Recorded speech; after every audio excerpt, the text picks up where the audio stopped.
ठीक है, गोविंदा 2-3 क्लास में नहीं एब्सेंट था शायद। मैं जो रोटेशनल मोशन स्टार्ट कर रहा हूँ, ये सबसे बड़ा टॉपिक है फिजिक्स का और टफ भी है। तो तुम जेई के प्रिपरेशन में सबसे टफ टॉपिक पढ़ने जा रहे हो, लेकिन इससे परेशान नहीं होना। अच्छी चीज ये है, बहुत अच्छी चीज है बच्चों, कि जितना हमने अभी पढ़ाई किया अभी तक 11th में, काइनेमेटिक्स, इनफैक्ट वेक्टर से स्टार्ट करें, vector, kinematics, Newton's law, friction, है ना, work power energy, centre of mass, ये सबका रिवीजन इसमें हो जाएगा। तो अगर तुमने ये टॉपिक स्ट्रॉन्ग कर लिया, मतलब पीछे के टॉपिक से स्ट्रॉन्ग तो हो ही जाएंगे, है ना।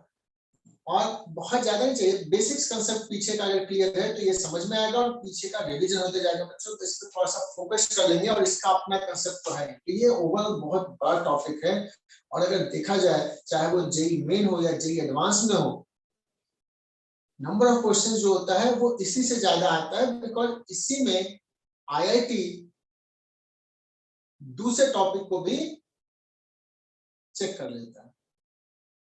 तो ये कंसेप्ट क्लियर कि ये टॉपिक्स बहुत बहुत इंपॉर्टेंट टॉपिक है। ओके,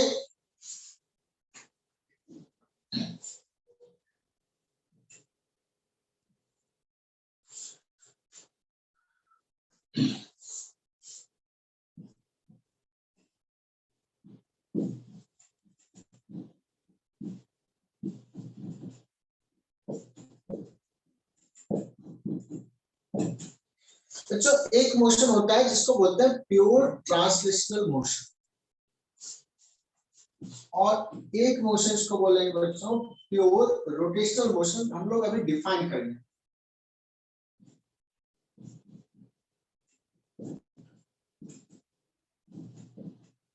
और एक तीसरा होगा बच्चों कंबाइंड ट्रांसलेशन एंड रोटेशन।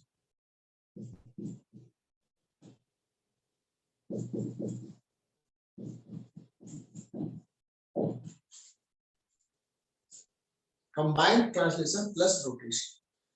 तो ये मोशन कैसा है, इस टॉपिक में हम लोग इस पे फोकस करेंगे एंड देन इस पे फोकस करेंगे।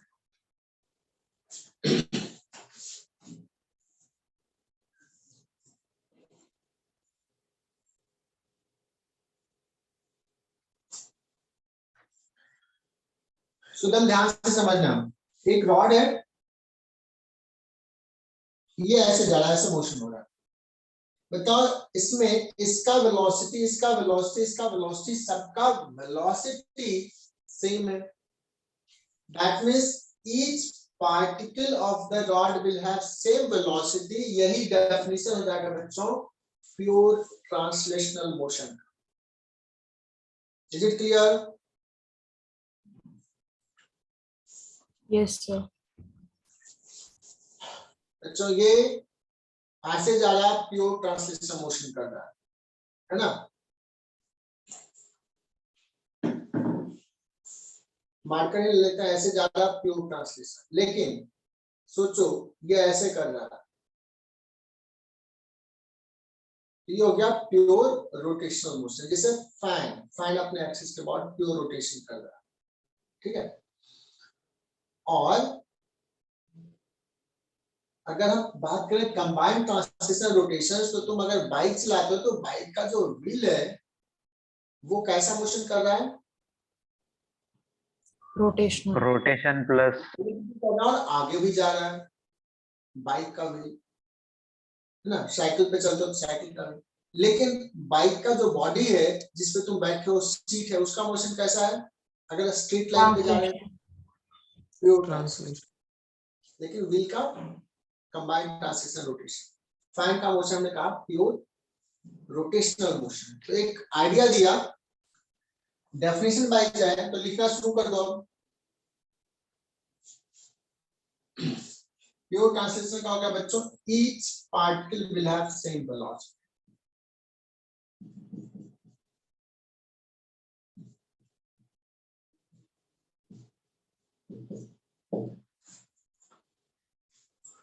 प्योर रोटेशनल मोशन जैसे ये बॉडी है बच्चों, ये रोटेट कर रहा है ओमेगा से। ओके,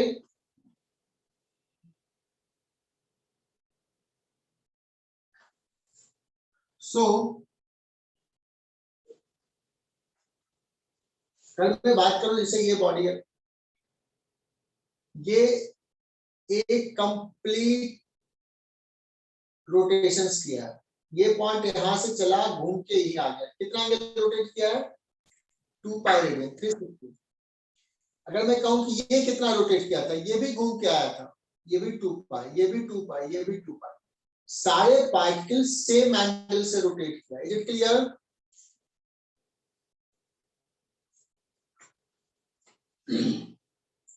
अगर मैं बात करूं कि इस पार्टिकल का एंगुलर वेलोसिटी ओमेगा है, तो इस पार्टिकल का भी एंगुलर वेलोसिटी ओमेगा ही होगा। सो इसका डेफिनेशन बता सकते हो बच्चों? Each particle of the body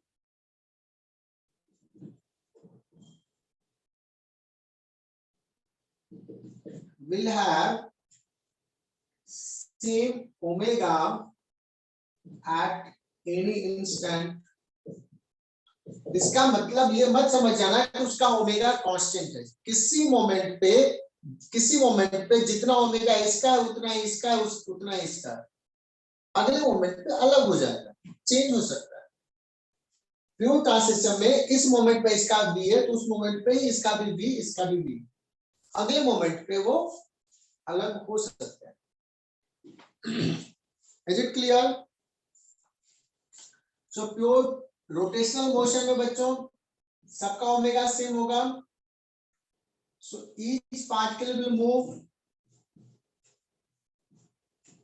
sir along के बाद क्या लिखा आपने?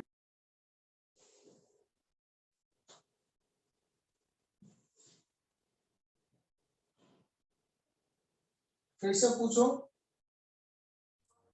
Sir last word. मैंने यहाँ पे लिखा each particle of the body will have same omega at any instant. At any instant.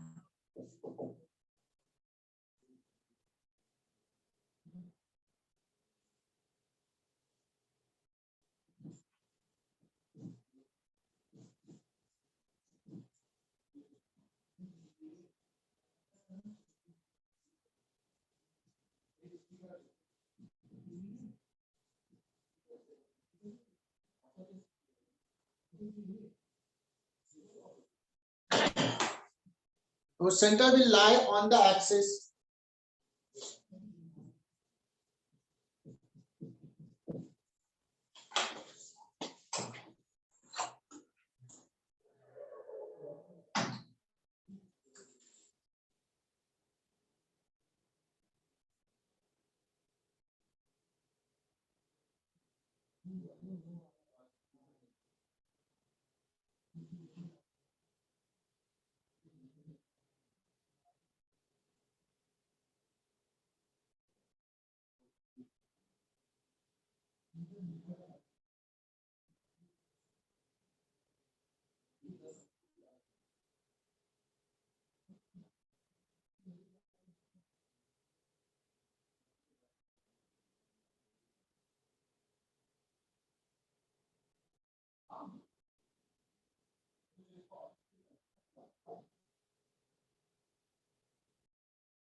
लिख लिया बच्चों?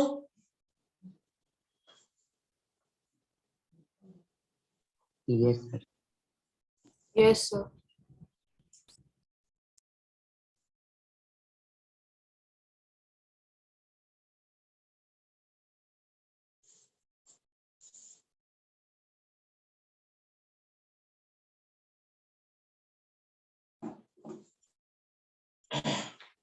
तो मैंने कहा कि इसमें इस particle will move with same omega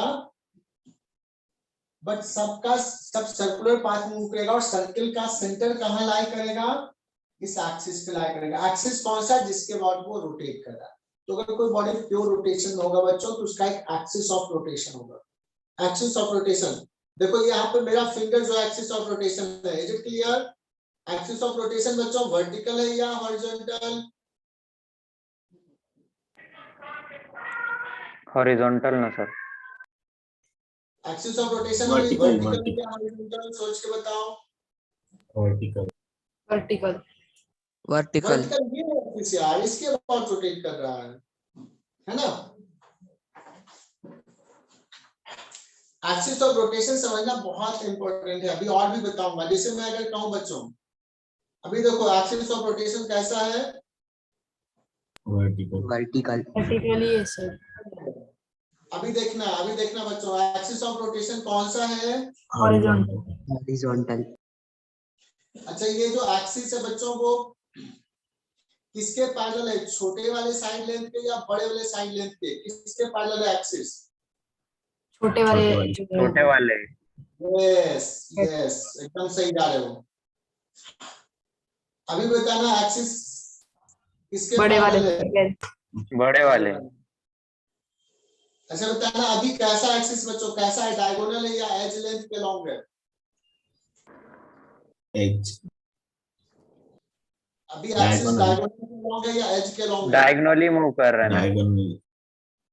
this is the axis बच्चों, this is the axis diagonal. Is it diagonal clear? Sir. अभी जब प्रैक्टिकल ये चलता है, हम क्लास में रहते हैं तो ज्यादा अच्छे समझ में आता है ना। ऐसे भी मूव कर सकता है बच्चों, ऐसे भी मूव कर सकता है। देखो ऐसे है और छोड़ दिया। अभी एक्सिस ऑफ रोटेशन कैसा है, हॉरिजॉन्टल, कहां से पास कर रहा है, इस एज से, ठीक है।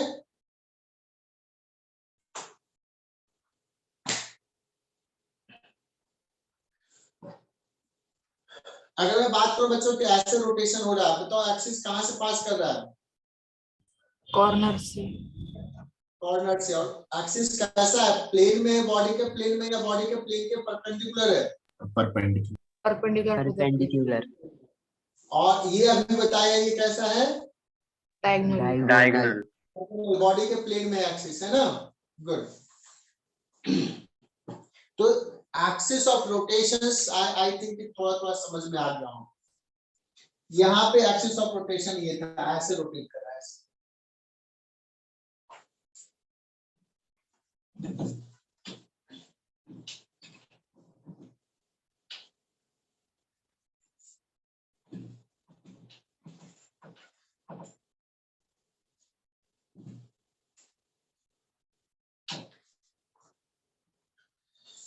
तो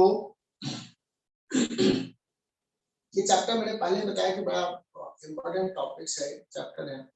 इसमें पढ़ेंगे क्या, कैसे पढ़ेंगे, क्या करना है। तो मेरा पढ़ाने का तरीका थोड़ा सा डिफरेंट है। यहाँ पे थोड़ा मैं अलग चीज से स्टार्ट करता हूँ, थोड़ा सा डिबेट करता हूँ।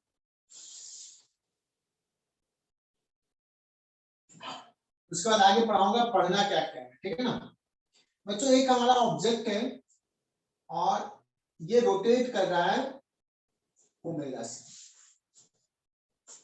ये बॉडी है, ये रोटेट कर रहा है ओमेगा से, and this body is made up of many particles. बहुत सारे particles, infinite number of particles से बना हुआ। मुझे इसका काइनेटिक एनर्जी लिखना है बच्चों। देखो मैं स्टार्ट करता हूँ इस तरीके से, मैं एकदम कन्वेंशनल मेथड से नहीं कि क्या डेफिनेशन बता दिया चल रहा है, थोड़ा सा अंडरस्टैंडिंग मेथड से क्यों पढ़ रहे हैं। So let's start. ये बॉडी जो रोटेट कर रहा है किसी एक्सिस के अबाउट, मुझे इसका काइनेटिक एनर्जी लिखना है। Is it clear? तो हेडिंग डाल दो बच्चों, kinetic energy of a body in pure rotation.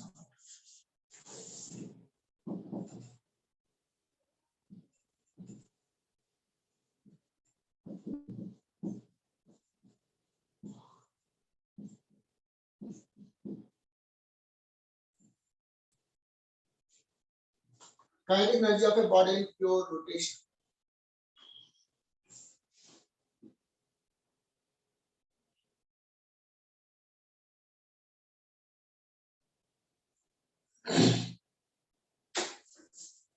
अच्छा, कितने बच्चे ऐसे हैं जो J2 में क्लास कर रहे थे रोटेशन का?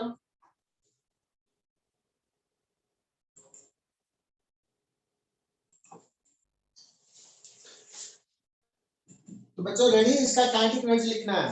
अब सुनना, तुम लोग सर्कुलर मोशंस पढ़ चुके हो। सपोज ये पार्टिकल M1 एक्सिस से R1 डिस्टेंस पे, M1 पार्टिकल एक्सिस से R1 डिस्टेंस पे है, एंगुलर वेलोसिटी ओमेगा है, इसका वेलोसिटी V1 क्या बताओगे बच्चों?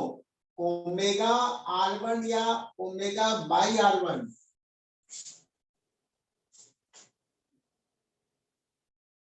शायद सबको क्लियर, ओमेगा R1।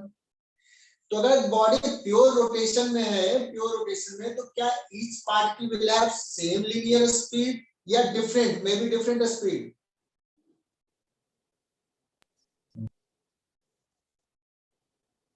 अगर प्योर रोटेशन में तो each particle will have same linear speed या डिफरेंट हो सकता है? सेम होगा ना सर? Same same same. तो लोग ना पिटाएगा यार। लीनियर स्पीड जो सबसे बाहर रहेगा पार्टिकल उसका सबसे ज्यादा रहेगा। हाँ सर, हाँ। अलग अलग रहेगा। यस, बाहर वाले को ज्यादा डिस्टेंस है। बिकॉज इसका मान लो V3 लिखेंगे तो क्या हो जाएगा? Omega into R3। जय ने बहुत अच्छा बताया, रेडियस पे डिपेंड रहेगा। इसका स्पीड इधर होगा बच्चों, ऐसे रोटेट कर रहा है, तो V2 जो जाएगा ओमेगा R2।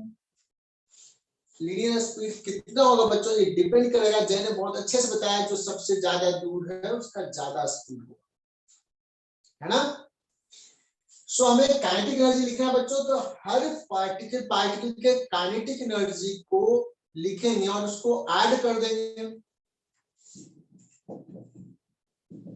क्या लिखेंगे बच्चों? Half m1 v1 square plus half m2 v2 square plus so on.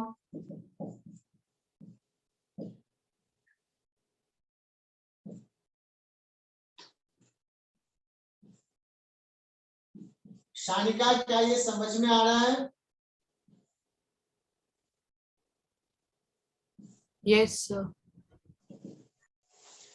अब देखो बच्चों, ओमेगा तो सब में है, तो क्या करते हैं? Half m1 r1 square plus half m2 r2 square plus so on, और इसमें से ओमेगा स्क्वायर कॉमन ले लिया।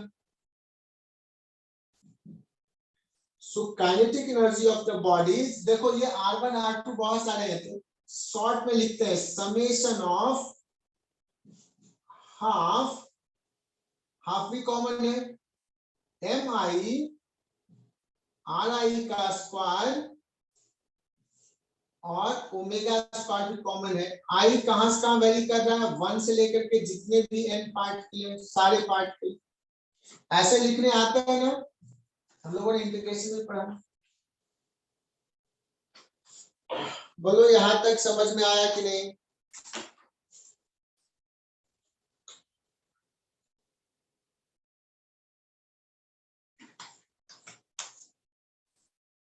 अच्छा, हम कुछ दिखाने वाले हैं, कुछ बताने वाले हैं, इंपॉर्टेंट चीज।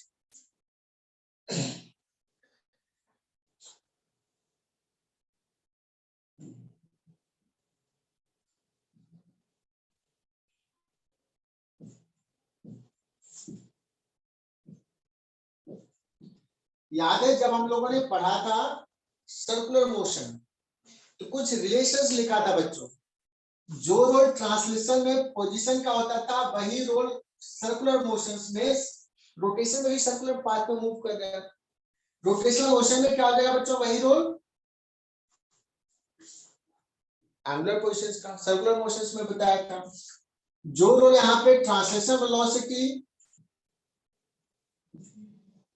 यहाँ पे बच्चों क्या हो जाएगा?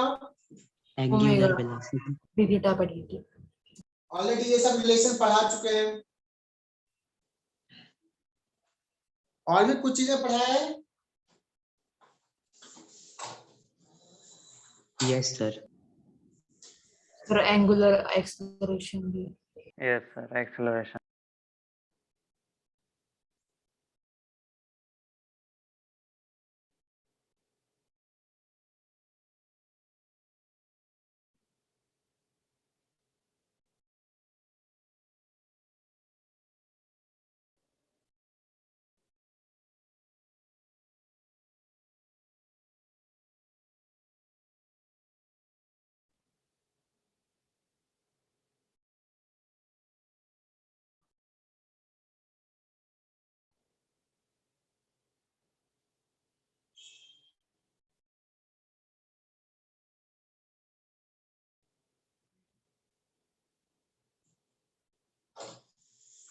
Which is service, no?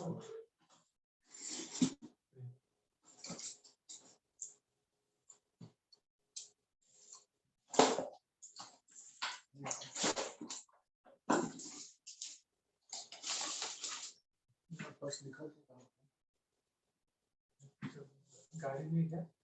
मैं तो बॉक्स के नीचे रखा हूँ। रखा तो नहीं था। इसमें भी इसमें रहेगा पैसा। क्योंकि नीचे गया हूँ मैं, पेपर बहुत नीचे रहेगा। मुझे तो वही लगा। ऐसा दिख रहा है ना पेपर। नीचे अंदर गया हूँ।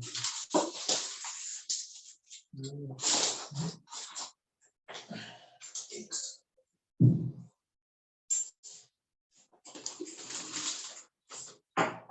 सेकंड बच्चों। Yes sir. चलो यहाँ पे और क्या पढ़ा था?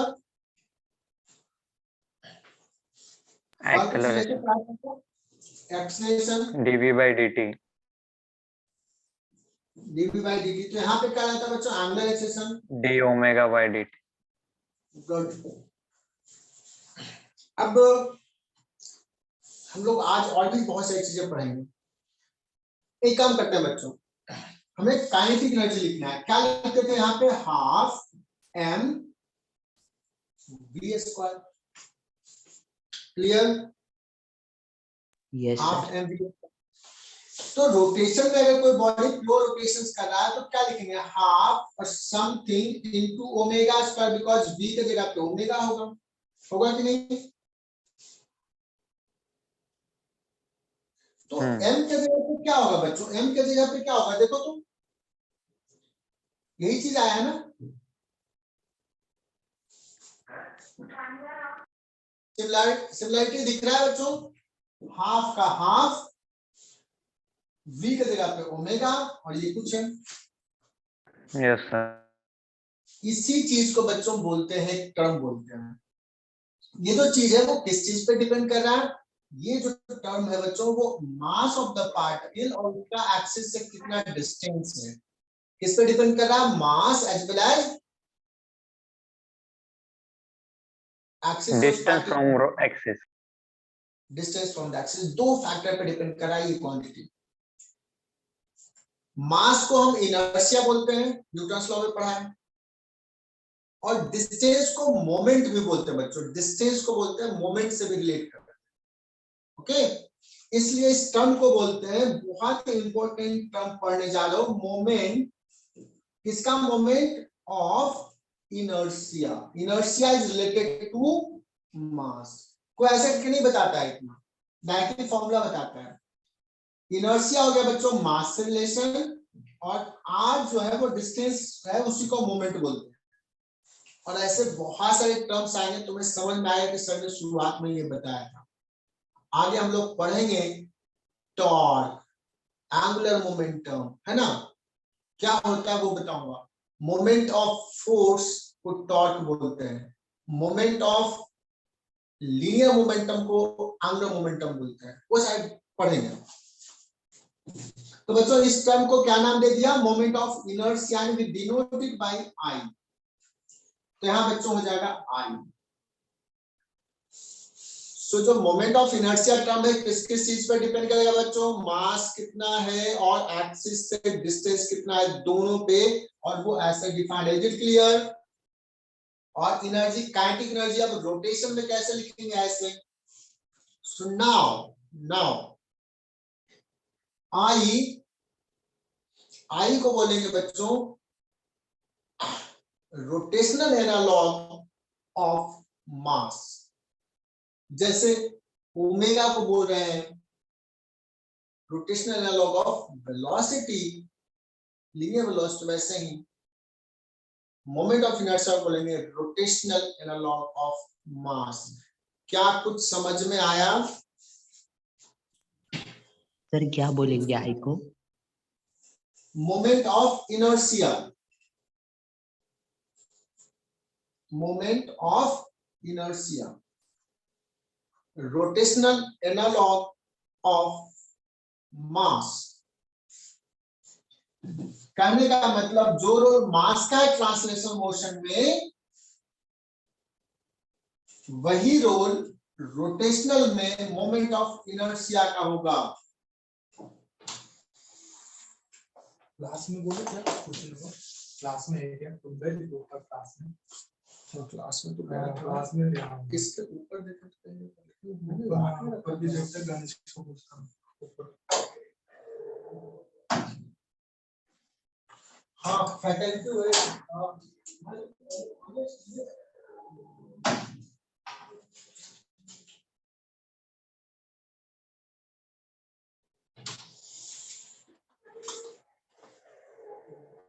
लिख लिया बच्चों? यहाँ तक मिटा दो ना इसको। अब मैं थोड़ा सा बता रहा हूँ कि ये कितना इंपॉर्टेंट चीज है। अगर तुमने यहाँ से समझा है तो शुरुआत से बड़े अच्छे से सवाल होगा, कंसेप्ट बड़ा क्लियर होगा कि क्या पढ़ रहे हैं। तो जैसे अभी हमने काइनेटिक एनर्जी लिखा बच्चों, ट्रांसलेशन मोशन में हाफ एम वी स्टार्ट कर रहे हैं, लेकिन अगर रोटेशन में लिखेंगे तो इसी को लिखेंगे हाफ आई ओमेगा स्क्वायर। बच्चों यहाँ पे एक रोल होता था F is equal to m a, ये लिखते थे ट्रांसलेशन मोशन में। जस्ट एक आइडिया दे रहा हूं, F is equal to m into a. जो रोल यहाँ पे फोर्स का है वही रोल यहाँ पे टॉर्क आता है क्वांटिटी बच्चों, टॉर्क। तो बताओ टॉर्क इजिकल टू फोर्स का रोटेशनल एनालॉग टॉर्क होता है, क्या फॉर्मूला लिखते हैं बच्चों? आई ओमेगा आई अल्फा, आई एक जगह पे अल्फा। इज इट क्लियर बच्चों? यहाँ पे लीनियर मोमेंटम होता था m इंटू वी, तो लीनियर मोमेंटम का एंगुलर रोटेशनल एनालॉग होता है बच्चों एंगुलर मोमेंटम बोलते हैं, बाद में पढ़ेंगे। इसका ये है, तो क्या लिखूंगा यहाँ पे? आई ओमेगा, आई इंटू ओमेगा, आई ओमेगा, है ना।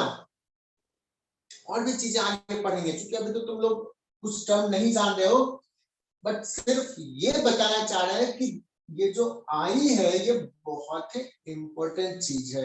अगर आई नहीं पता होगा तो कैसे काइनेटिक एनर्जी लिखेंगे?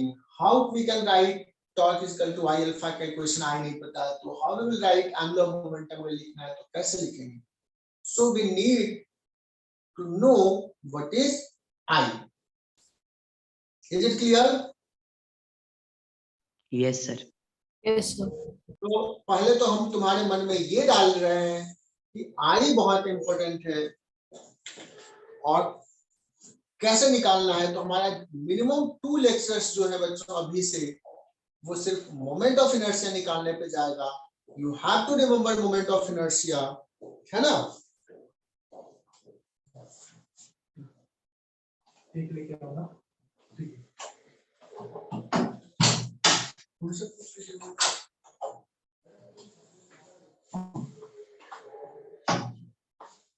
तो बच्चों हमारा पूरा का पूरा फोकस कहाँ चला जाएगा? How to find moment of inertia. और आईआईटी में सवाल डायरेक्टली मोमेंट ऑफ इनर्शिया पे आते हैं। Directly find moment of inertia क्या होता है, इनडायरेक्टली यूजेस रहेंगी रहेंगी। दैट मींस रोटेशनल मोशन अगर हमें पढ़ना है, अच्छे से पढ़ना है, तो बिना मोमेंट ऑफ इनर्शिया के हम आगे ही नहीं बढ़ पाएंगे। कोई सवाल सॉल्व करना बड़ा मुश्किल होगा। ओके, तो अब बच्चों मैं वहां से स्टार्ट कर रहा हूं जहां से नॉर्मल टीचर स्टार्ट करते हैं। नॉर्मल टीचर स्टार्ट करते हैं ऐसे कि कोई एक पार्टिकल है जिसका मास है m, डिस्टेंस है बच्चों r, तो इस एक्सिस के अबाउट मोमेंट ऑफ इनर्शिया क्या होगा। और एक और चीज, मोमेंट ऑफ इनर्शिया अगर कोई बुक में पढ़ोगे या कोई इंडियन ऑथर जो कहीं से कट कॉपी पेस्ट मारा है तो वो लिख देते हैं moment of inertia is a tensor quantity.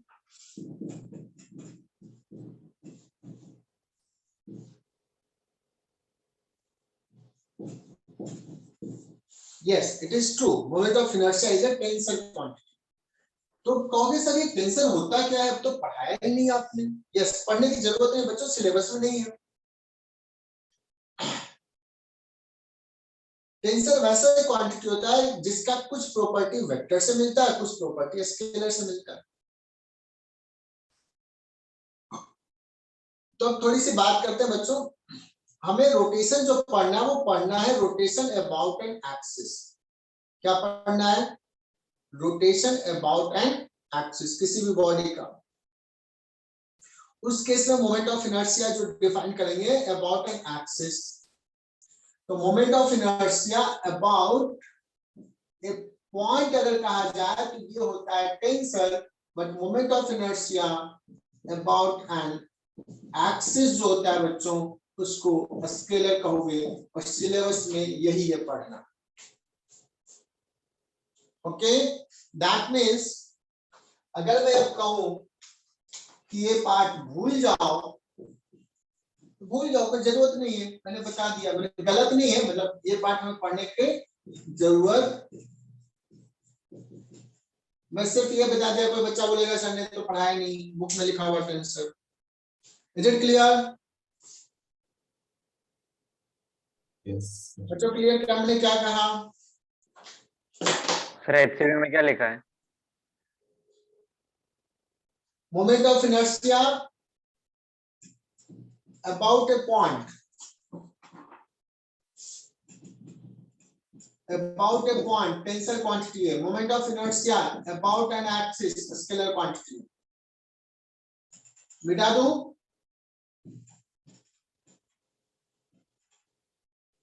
क्या आवाज नहीं सही से पहुंच रही है? ओके, सो किसी पार्टिकल का किसी एक्सिस के about moment of inertia define कैसे है? This is defined m particle का मास इनटू r स्क्वायर। मैंने कहा बच्चों ये स्केलर क्वांटिटी है, तो अगर 2 पार्टिकल है, 3 पार्टिकल है, टोटल मोमेंट ऑफ इनर्शिया निकालना है तो क्या करेंगे? हर पार्टिकल का मोमेंट ऑफ इनर्शिया का scalar summation. Is it clear? Yes. One more thing, इसी पार्टिकल का मोमेंट ऑफ इनर्शिया अगर मैं पूछूं इस एक्सिस के अबाउट क्या होगा, तो बच्चों ये डिस्टेंस हो जाएगा। तो सिंपली कह दे कि एक पार्टिकल का मोमेंट ऑफ इनर्शिया कितना है, एक्सिस मेंशन नहीं किया, कहोगे सवाल इनकम्प्लीट है, एक्सिस मेंशन होना ही चाहिए। इसलिए अभी मैं जब पढ़ा रहा था तो मैं बता रहा हूं बच्चों, फिर से दोबारा बता रहा हूं कि ये अगर बॉडी है, अगर ऐसे रोटेट कर रहा है तो इस बॉडी का मोमेंट ऑफ इनर्शिया अलग होगा।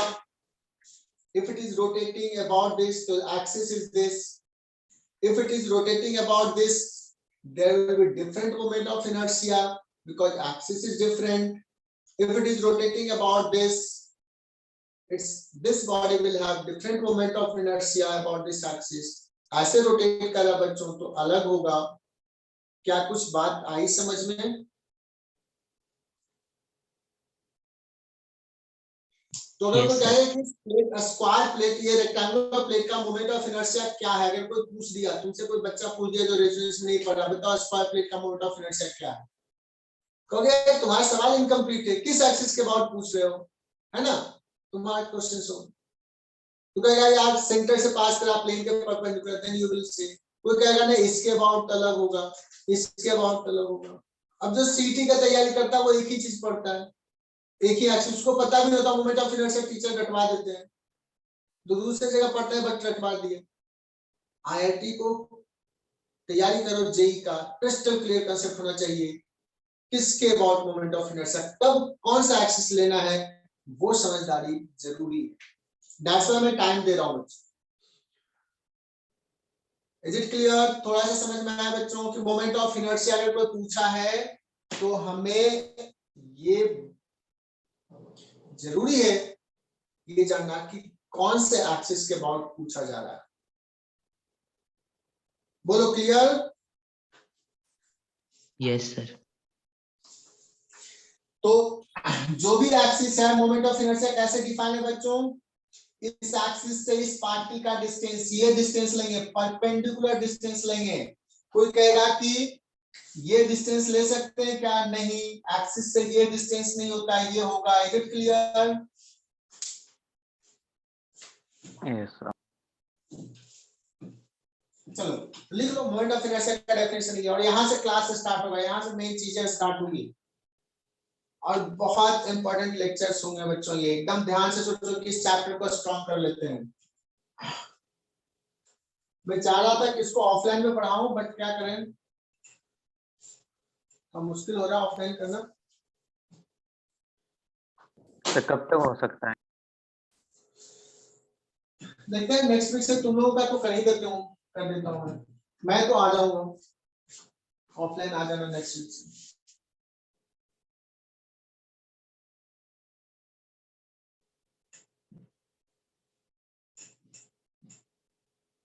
अब दो पार्टिकल है, कौन इस एक्सिस के अबाउट इसका मोमेंट ऑफ इनर्शिया बताओ। अगर ये डिस्टेंस ए और ये डिस्टेंस ए है, कोई बता सकता है क्या? दो पार्टिकल का सिस्टम। ओके सर, बहुत ही सिंपल सा, इसका भी लिख लो, इसका भी लिख लो, इसका भी हमने स्क्वायर टू ट्वाइस, रट्टा नहीं मारा है, समझा रहा हूं बस। बोलो क्लियर?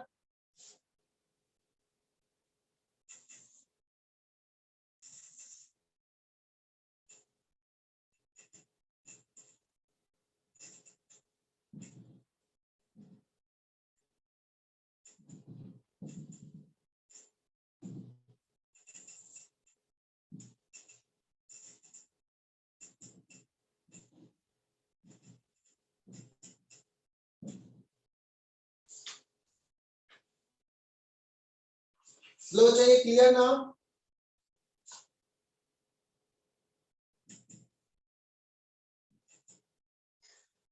अब दो के जगह बच्चों मैंने तीन पार्टिकल ले लिया, एम एम एम, और ये एक ट्रायंगल के वर्टिसेस पे रखा हुआ है। तीन पार्टिकल का सिस्टम है और उसके सेंट्रॉइड है, this is centroid of this triangle,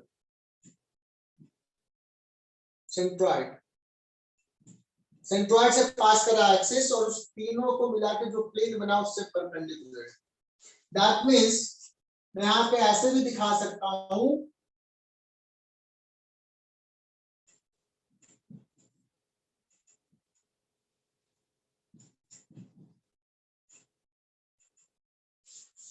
बच्चों ये जो मार्कर है वो हमारा एक्सिस है, मार्कर जो है वो हमारा एक्सिस है। Is it clear?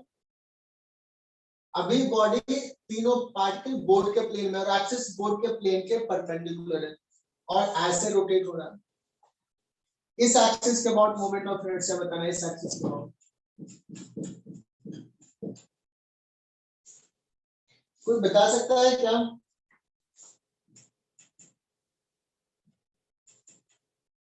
तो सबसे पहले तो कहोगे सर ये वाला डिस्टेंस बताओ, ये डिस्टेंस है कितना?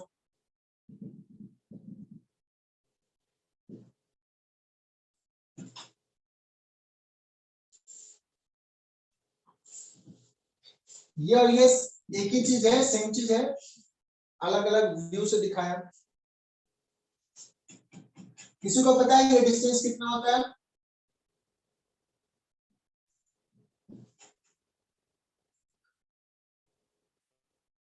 चूंकि इक्विलैटरल ट्रायंगल है तो ये हो जाएगा एंगल 30 डिग्री, ये भी 30, दिस इज एक्स, ये एक्स है अगर बच्चों तो ये एक्स cos 30, ये भी x cos 30, 2x cos 30 degree, this is equal to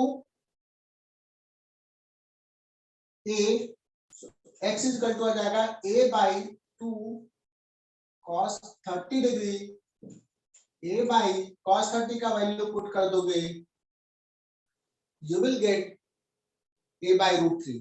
तो बच्चों पहले भी मैंने तुम लोगों को बताया है, ये निकालना जरूर आया होगा, आगे भी एक आध बार बताऊंगा, पर ध्यान रखो बार बार मुझे बताने की जरूरत न पड़े। सेंट्रॉइड से वर्टेक्स का डिस्टेंस इक्विलैटरल ट्रायंगल में a by root 3। सो आई इस पार्टिकल का हो जाएगा बच्चों m a/√3। जयदीप क्लियर हो रहा है? 3 पार्टिकल है, तीनों का मल्टीप्लाई कर देंगे। Jaideep is it clear?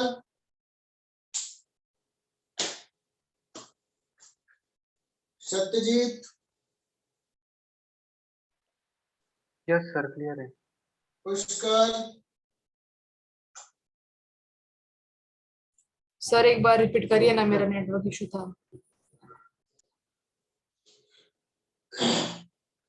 और सबसे पहले तो ये बताओ कि ये डिस्टेंस क्लियर है या नहीं है? x इतना आ गया a/√3, ये डिस्टेंस।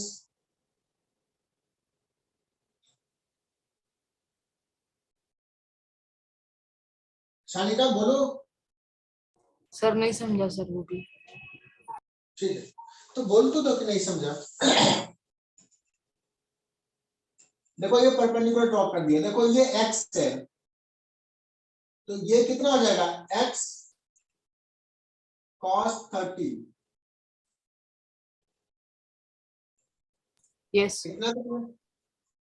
ये भी x cos 30, तो this plus this 2x cos 30 a है। अब ये याद कर लो यार तुम लोगों को,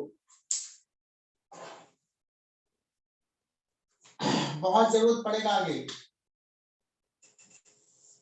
हालांकि एक और तरीके से इसको सॉल्व कर सकते हैं। दिस वन मेथड जो बताया, दिस सेकंड मेथड वो भी बता ही देता हूं। ये एंगल 60 डिग्री है, दिस इज ए।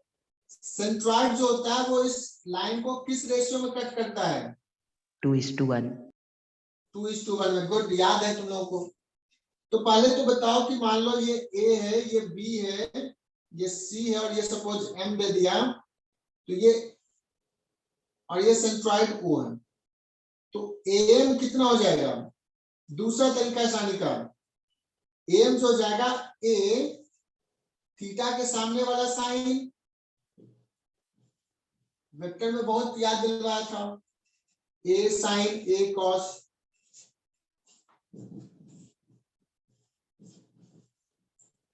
एम हो गया। और अगर एओ पूछा जाए तो 2:1 के रेशियो में कह रहा है, मतलब ये 2/3 है, ये 1/3 है। That is 2/3 of am 2/3 into √3a/2। a/√3 इस मेथड से भी आ गया। बोलो शानिका, समझ में आया ये? Yes sir, thank you sir, समझ गया। अब नासिक रोड ब्रांच से अगर कोई बच्चा पूछेगा सर ये कैसे आया a/√3, तो सर तो खोल ही दूंगा, मैं इतना प्यार से बताया, पक्का बता रहा हूं मैं। मिटा दूं इसको? सर एक मिनट। आशीष यादव, यस सर। मुझे सब याद रहता है किस किस बैच में क्या पढ़ाया है ना? तुम लोगों को भले नहीं याद रहता है। Yes sir. बहुत डांट पड़ेगी दोबारा कोई पूछा तो कैसे आया ये, मिटा रहा हूं ये। a/√3 इस पार्टिकल का हो जाएगा m इंटू a/√3 का स्क्वायर, और ये तीनों पार्टिकल सेम जैसा है तो इंटू 3। और अब बच्चों एक सवाल आ रहा है, there are 4 particles point masses m,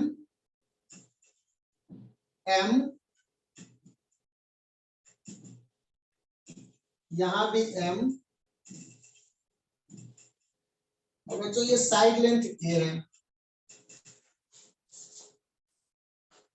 अब देखो एक्सिस बोल रहा हूं मैं, axis is passing through center of the square frame perpendicular to the plane of the square frame axis।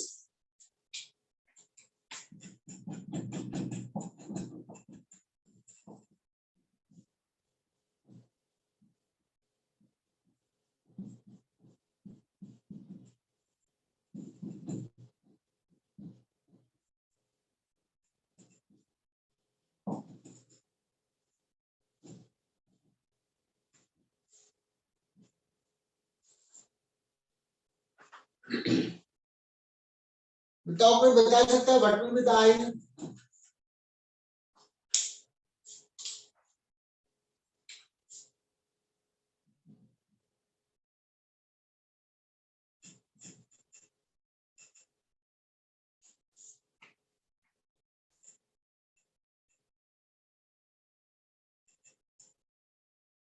तो MA स्क्वायर बाय 2. बहुत बढ़िया, किसने बताया? सो शिवानंद. शिवानंद, बहुत बढ़िया, बहुत ही बढ़िया, गुड, तुम सही बताया।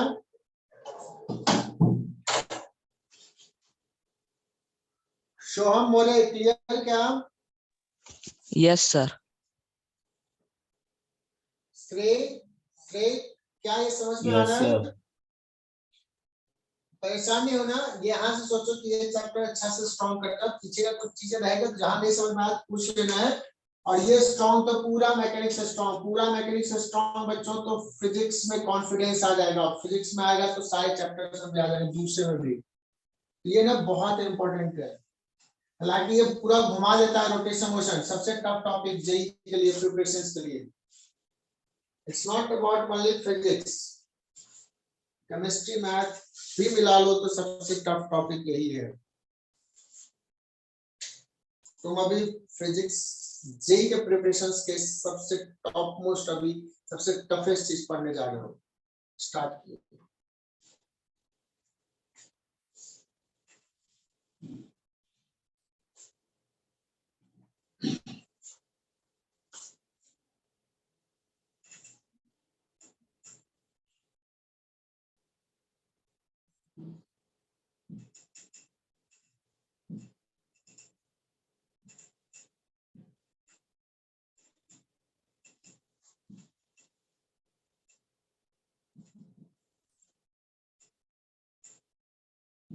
जो एक रेक्टेंगुलर फ्रेम के वर्टिसेस पे 4 मासेज है ना,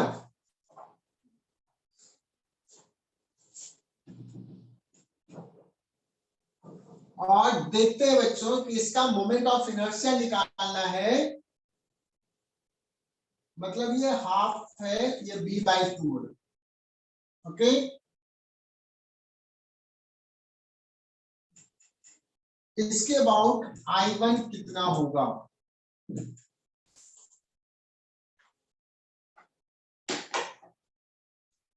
तो एक्सिस वापस सेंटर से एक्सिस है ना. हाँ, सेंटर से दे दिया ना, ये b है, दिस इज b और दिस इज b/2, ये भी b/2 तो सेंटर से, लेकिन एक्सिस जो है ये फ्रेम के प्लेन में।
आया कोई आंसर क्या?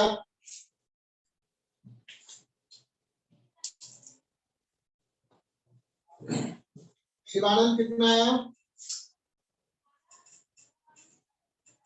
बच्चों? ये डिस्टेंस कितना है? b/2। तो मेरा B² आया है. इसका भी इतना ही होगा, इसका भी इतना होगा, इसका भी इतना होगा, तो कितने से मल्टीप्लाई करेंगे? 4 से। कितना हो जाएगा? MB square. बहुत बढ़िया। तो आशीष तूने खुद से निकाल लिया इतना? Yes sir. अगर मैं पूछ दूं कि बताओ इसके अबाउट कितना होगा?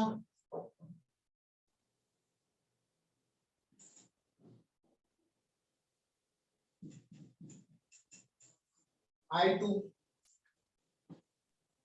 सर A स्क्वायर होगा MA स्क्वायर। MA स्क्वायर हो जाएगा, ठीक है। और अगर मैं पूछ दूं बच्चों की इस एक्सिस के अबाउट कितना होगा? कहोगे सर कोई दिक्कत नहीं है, हमें तो ये डिस्टेंस चाहिए, ये है a/2, ये है b/2, ये कितना हो जाएगा? a square plus b square का रूट होल डिवाइड बाय 2। बोलो सही लिखा?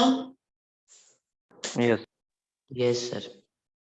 तो इस एक्सिस के अबाउट अगर लेना है, इस एक्सिस के अबाउट, तो this square m into a square plus b square divide by 4, ये हो जाएगा इस पार्टिकल का। सेम इसका होगा बच्चों, इसको कितना से? 4 से मल्टीप्लाई। तो कितना हो जाएगा ये? आई बात समझ में? Yes sir. Yes sir. अच्छा दिख रहा है बच्चों, कुछ दिखा है क्या? कुछ रिलेशन दिख रहा है क्या? ये मान लो ये जेड एक्सिस है सपोज, तो आई जेड इतना आ गया। I1 I2 और IZ में कोई रिलेशन दिख रहा है क्या? Is there some relation? Yes sir. I1 plus I2. तो सर I1 IZ और I2 का समेशन I3 है। यस एकदम सही। लेकिन इसी चीज को हम लोग आगे पढ़ेंगे बच्चों, एक थ्योरम है that is called perpendicular axis theorem. We will learn it later, कल के क्लास में हम लोग डिस्कस करेंगे, नेक्स्ट क्लास में। तो आज हम लोग ने बहुत छोटी सी चीज पढ़े बच्चों, मोमेंट ऑफ इनर्शिया का डेफिनेशन और पार्टिकल्स का ले रहे हैं। ओके, तो आज का लास्ट सवाल ले रहा हूं। आज का लास्ट सवाल जो कि जेई मेन में आ सकता है बच्चों। एक मास है m1 और बच्चों एक दूसरा मास है m2 और इसके सेंटर ऑफ मास से पास करने वाले एक्सिस के अबाउट मोमेंट ऑफ इनर्शिया निकालना है। और दोनों के बीच का डिस्टेंस जो है दैट इज r। ओके, दोनों के बीच का डिस्टेंस है r। तो बच्चों अगर मैं पूछूं कि बताओ ये m1 का ये एक्सिस से डिस्टेंस r1 तुम बता सकते हो क्या? सेंटर ऑफ मास यहां से कितना डिस्टेंस पे है? यहां से r/2। तो इसको आप ले लो तो लिखोगे RCM होता है m2 into r plus m1 into 0 divide by,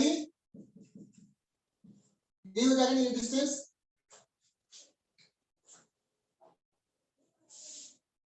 और अगर इस पार्टिकल से सेंटर ऑफ मास का डिस्टेंस निकालना है तो यहां ओरिजिन मान लो और m1 x1 plus m2 x2 वाला फॉर्मूला लगा दो। तो यहां से अगर लिखना है r2 तो यहां से ले लोगे m1 into r plus m2 into 0। Are you comfortable in this formula? Yes sir. अब अगर बच्चों मैं पूछूं कि बताओ इस सिस्टम का इस एक्सिस से कितना मोमेंट ऑफ इनर्शिया है, so you will say that m1 r1 square plus m2 r2 square. r2 square और r1 r2 को r के टर्म में पुट कर लो, m2 by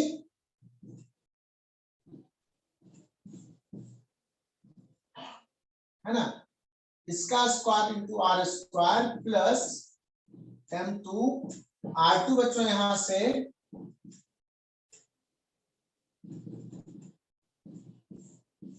and solve it. देखोगे तो m1 m2 बच्चों बाहर आ जाएगा, r स्क्वायर बाहर आ जाएगा, m1 प्लस m2 का होल स्क्वायर कॉमन हो जाएगा, यहाँ पे बचेगा m2 यहाँ पे बचेगा बच्चों m1, यहाँ पे एक स्क्वायर ये चला जाएगा, सो मोमेंट ऑफ इनर्शिया आ गया m1 m2 r square divide by m1 plus m2। बच्चों क्या किसी सवाल में हमने ऐसा कुछ करवाया था क्या? ऐसा कुछ टर्म कभी तुम लोग पढ़ाया क्या? मुझे ध्यान नहीं आ रहा है, पढ़ाया या नहीं पढ़ाया? रिड्यूस मास कभी बोला है तुम लोगों को?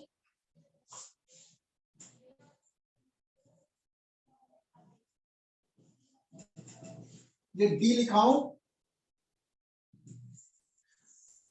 कहीं कहीं बताते हैं, या तो सेंटर ऑफ मास में कहीं बताते हैं, नहीं तो यहाँ भी बताता हूँ, आगे एसएचएम में भी बताऊंगा।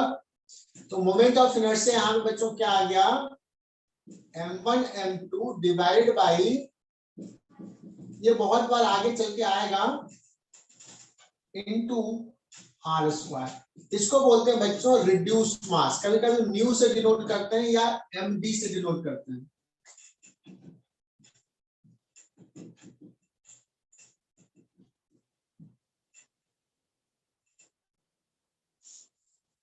Okay, yes sir. लिख लो यहां तक।